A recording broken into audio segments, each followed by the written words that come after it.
کیا آپ جانتے ہیں کہ بعض اوقات ایک جانور انسان سے زیادہ ایماندار نکلتا ہے؟ اور کیا آپ نے کبھی سوچا ہے کہ قیامت کے قریب کے فتنے ہمیں کس انداز میں خبردار کر چکے ہیں؟ یہ کہانی ہے حضرت سلیمان علیہ السلام کے دور کی ایک چرواہے کی، ایک بھیڑیے کی اور آخری زمانے کی ایسی نشانیاں جو آج ہماری آنکھوں کے سامنے زندہ حقیقت بن چکی ہے۔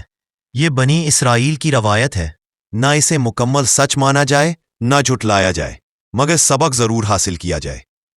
حضرت سلیمان علیہ السلام کے ایک چرواہے کے پاس کچھ بھیڑیں تھیں۔ ایک دن اچانک ایک بھیڑیا آیا اور بولا، مجھے ایک بھیڑ دے دو۔ چرواہا گھبرا گیا اور بولا، یہ بھیڑیں میری نہیں، یہ حضرت سلیمان علیہ السلام کی ہیں۔ بھیڑیا بولا، تو جا کر ان سے اجازت لے آؤ۔ چرواہے نے کہا، مجھے ڈر ہے، میرے جانے کے بعد تم بھیڑوں پر حملہ نہ کر دو۔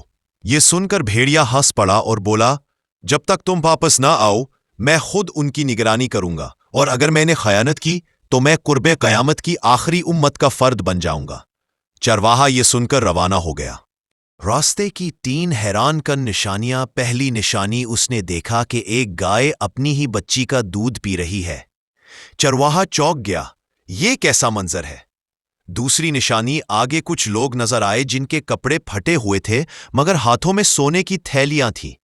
وہ بولا، مالدار ہو کر بھی فقیر کیوں لگ رہے ہیں؟ تیسری نشانی، ایک بہتا ہوا چشمہ، مگر جیسے ہی قریب گیا شدید بدبو نے روک لیا۔ یہ کیسا پانی ہے؟ بہتا ہوا مگر ناپاک۔ چرواہا حضرت سلیمان علیہ السلام کے پاس پہنچا اور بھیڑیے کی بات بھی بتائی اور راستے کی نشانیاں بھی۔ حضرت سلیمان علیہ السلام نے فرمایا، بھیڑیے کو اجازت ہے، ایک بھیڑ لے لے۔ پھر نشانیاں بیان فرمائیں۔ پہلی نشانی کی تعبیر، یہ آخری زمانے کی علامت ہے جب مائیں اپنی بیٹیوں کو فتنہ میں ڈالیں گی تاکہ خود فائدہ اٹھا سکیں۔ دوسری نشانی کی تعبیر، یہ وہ لوگ ہیں جو حرام کمائی سے مالدار ہے۔ حرام مال میں برکت نہیں ہوتی، اسی لیے امیر ہو کر بھی فقیر نظر آتے ہیں۔ تیسری نشانی کی تعبیر، یہ آخری زمانے کے نام نہاد دیندار ہے، دور سے نیک مگر قریب جا کر بدبودار دنیا میں ڈوبے ہوئے، اللہ سے خالی۔ یہ سن کر چرواہا تڑپ اٹھا، یا اللہ مجھے اس زمانے کے فتنے سے بچا لے۔ چرواہا واپس پہنچا تو دیکھا بھیڑیا واقعی بھیڑوں کی حفاظت کر رہا تھا۔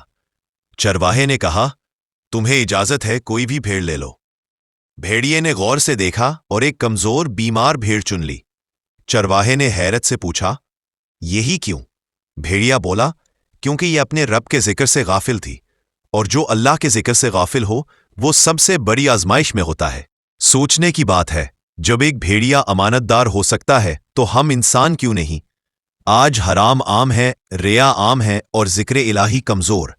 اللہ ہمیں ذکر کرنے والوں میں شامل فرمائے، نہ کہ غافلوں میں۔ آمین یا رب العالمین۔